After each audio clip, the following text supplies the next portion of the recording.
I live near the taiga in Siberia, one of the last true wildernesses on Earth. Every so often I like to take a week and just disappear into it. Just me, a tent, and a backpack full of supplies. It's my way of resetting, of getting away from the noise of everyday life. So, about a year ago, I decided to go on one of these trips. I'd been to the taiga plenty of times before, but this time I wanted to push myself further, to go deeper into the forest than I'd ever gone before. I planned out a route that would take me far from any trails, deep into the untouched parts of the forest where few people ever go. It was going to be just me and the trees for a week. Or so I thought. The first couple of days were perfect. The weather was cold, but I was prepared for that. I made good time, covering about 15 miles each day, which is decent considering how tough the terrain is. The trees in the taiga are dense, ancient. They crowd together, their branches interlocking above, creating a canopy that blocks out most of the light. It's easy to get lost if you're not careful, but I've always had a good sense of direction. I was feeling confident, maybe even a little cocky, as I trekked deeper into the forest. On the third day, things started to get strange. I'd been walking since sunrise, following a small stream that cut through the trees like a silver thread. The air was crisp, and there was a stillness in the forest that was almost eerie, like the world was holding its breath. Around midday, I noticed that the temperature was dropping faster than usual. The cold was biting, seeping through my layers of clothing, and I could see my breath misting in front of me. I figured a storm might be coming, so I decided to set up camp early. I found a decent spot near the stream, where the ground was relatively flat, and there was enough space to build a fire. As I was setting up my tent, I started to get the feeling that something was off. It was hard to put my finger on it, but the forest felt different. The silence that had been comforting just a few hours earlier now felt oppressive, like the trees were watching me. I shook it off as nerves. After all, I was miles from civilization, in a part of the forest that probably hadn't seen a human in years. Of course, it was going to feel a little creepy. By the time I had my camp set up, the temperature had dropped even further. It was the kind of cold that makes your bones ache, the kind that you can't escape, no matter how close you sit to the fire. I huddled in front of the flames, trying to warm up, but the cold seemed to be seeping out of the very ground beneath me. It was unnerving, but I tried not to let it get to me. I'd been through worse on previous trips, I told myself. That night, as I lay in my tent, I started to hear noises outside. At first, it was just the wind, a low howl that rustled through the trees, but then I heard something else, something that didn't quite fit. It was a faint crunching sound like footsteps in the snow. I lay still, listening, my heart beginning to race. The sound was slow, deliberate, as if someone or something was pacing around my camp. I tried to tell myself it was just an animal, a deer, maybe, or a fox, but the footsteps were too heavy for that. I slowly unzipped my sleeping bag and reached for the flashlight I kept next to me, my hand shaking slightly. I didn't want to turn it on, didn't want to see what was out there, but I had to know. When I finally mustered the courage to unzip the tent flap and shine the light outside, there was nothing there. Just the same stretch of snow-covered ground, the same endless trees. I breathed a sigh of relief, convincing myself that it must have been my imagination, or maybe just the wind playing tricks on me. But as I zipped the tent back up, I couldn't shake the feeling that something was out there, just beyond the reach of my light. The footsteps continued on and off throughout the night, each time closer than before. I barely slept, lying there with my flashlight clutched in my hand, my ears straining to catch every sound. I was exhausted by morning, but as soon as the sun came up, the noises stopped. It was as if whatever had been out there had vanished with the dawn. I told myself I was being ridiculous, that I was just spooking myself because I was alone in the middle of nowhere, but I couldn't shake the unease that had settled over me. I decided to move camp, to get away from that spot, and put some distance between myself and whatever had been out there. I spent the day hiking further into the forest, trying to get my mind off the night before. The sun was out, but it did little to warm the air, and I kept feeling like I was being watched, like there were eyes on me from somewhere in the trees. Every now and then I would stop and look around, but there was never anything there. Just the same endless stretch of forest, the same cold, biting wind. As evening approached, I found another spot to set up camp, this time in a small clearing surrounded by thick pines. I built a fire as big as I could manage and sat as close to it as possible, but the cold was relentless. It was like nothing I'd ever experienced before, as if the very air was leaching the warmth from my body. That night, the footsteps returned. This time they were louder, closer. I could hear them circling my tent, slow and deliberate, almost like they were testing me, seeing how I would react. My heart was pounding in my chest, and I could barely breathe from the fear. I lay there, flashlight in hand, too terrified to move. At some point I must have drifted off because I was woken up by the sound of my fire going out. It wasn't a gradual fading of the flames, like you'd expect, but a sudden complete extinguishing, as if someone had thrown a bucket of water over it. My eyes snapped open, and that's when I saw it. Just outside the thin mesh window of my tent, there was a figure standing in the darkness. It was tall, taller than any person I'd ever seen, and wrapped in what looked like an old fur cloak. The moonlight filtered through the trees, casting just enough light to make out its shape. It was standing perfectly still, facing my tent, just watching. I couldn't see its face, but I could feel its eyes on me, feel the weight of its gaze. A cold dread settled over me, a fear so intense that I couldn't move, couldn't even scream. My mind raced, trying to make sense of what I was seeing. Was it a person? An animal? Something else entirely? All I knew was that it wasn't natural, that it didn't belong here. I don't know how long it stood there, but it felt like hours.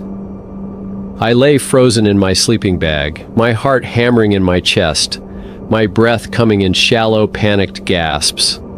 At some point, I must have closed my eyes, because when I opened them again, the figure was gone. I didn't wait until morning to pack up.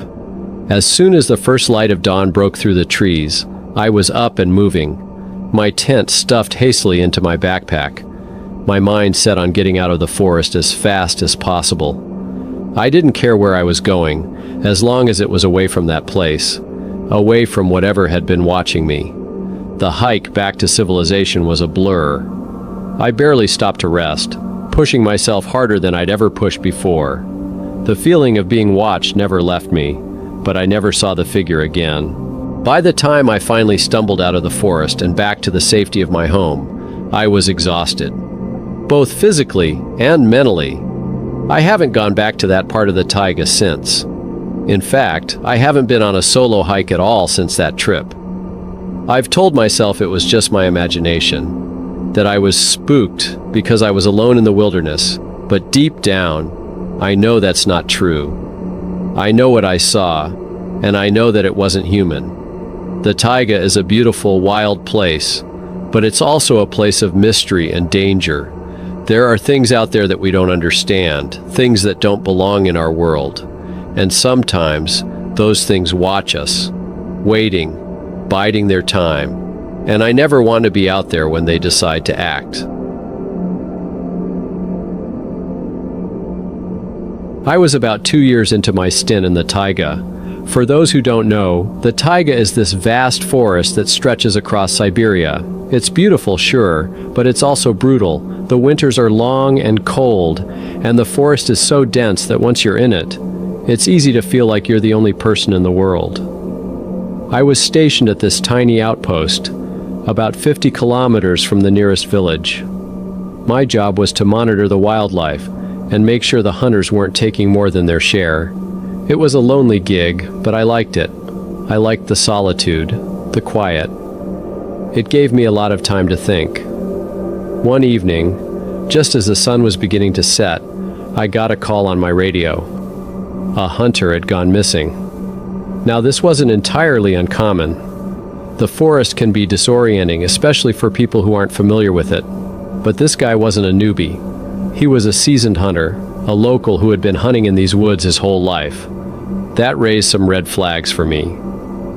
I grabbed my gear, a rifle, some extra rounds, my trusty old knife, and a flashlight, and set out.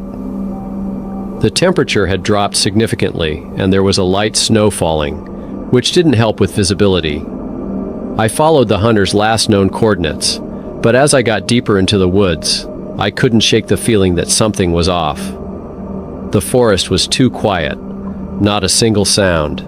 No birds, no rustling of leaves, nothing. It was like everything had just stopped. After about an hour of trekking, I found his tracks. They were fresh, maybe a few hours old, but they didn't make any sense. They were erratic, like he was stumbling or running. I followed them for another hour or so until I came to a clearing. That's where I found his camp.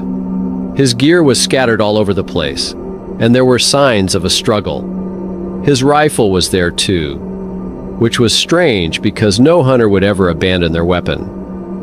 I knew something was very wrong. I decided to make camp and wait until morning to continue the search.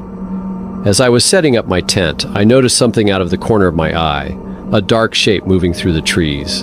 It was big, whatever it was. My first thought was a bear, but it moved too quickly, too silently. I tried to shake it off as my mind playing tricks on me. It had been a long day and I was tired, but deep down, I knew something was out there. That night was the longest night of my life. I kept hearing noises, whispers in the wind, like voices, but I couldn't make out what they were saying. Every now and then I'd hear footsteps, but when I'd shine my flashlight in the direction of the sound, there was nothing there. I barely slept, too scared to close my eyes for more than a few minutes at a time. At dawn, I packed up and continued following the tracks. They led me deeper into the forest, to a part I'd never been to before. The trees here were older, thicker. Their branches twisted and gnarled like they were reaching for something. The ground was covered in a thick layer of moss, and there were strange symbols carved into some of the trees. I'd heard stories about places like this, sacred groves, spots that the locals avoided, claiming they were cursed or haunted. I never put much stock in those tales. I was a man of science after all. But standing there, I started to wonder if maybe there was some truth to them. The tracks stopped abruptly at the edge of a small ravine. I looked down and saw him, the hunter, lying at the bottom. He wasn't moving. I scrambled down to check on him, but as I got closer, I realized he was gone. His eyes were wide open, frozen in terror, his mouth contorted in a silent scream. There were no visible wounds, no signs of a struggle. It was like he'd just died of fright. I should have left right then and there, but something kept me there, something I can't explain. I felt compelled to look around, to see if I could find any clues as to what had happened. That's when I saw it. A small cave, hidden behind a thicket of bushes. I don't know why, but I felt drawn to it, like something was calling me. I approached the cave cautiously, my rifle at the ready. The entrance was narrow, just wide enough for a person to squeeze through. I took a deep breath and stepped inside. The air was cold, much colder than outside, and it smelled of damp earth and decay. I switched on my flashlight and shined it around. The walls were covered in more of those strange symbols, and there were bones scattered all over the floor.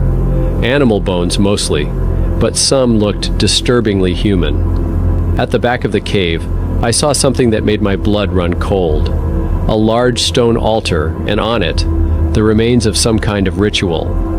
There were candles, long since burned out, and strange objects arranged in a circle.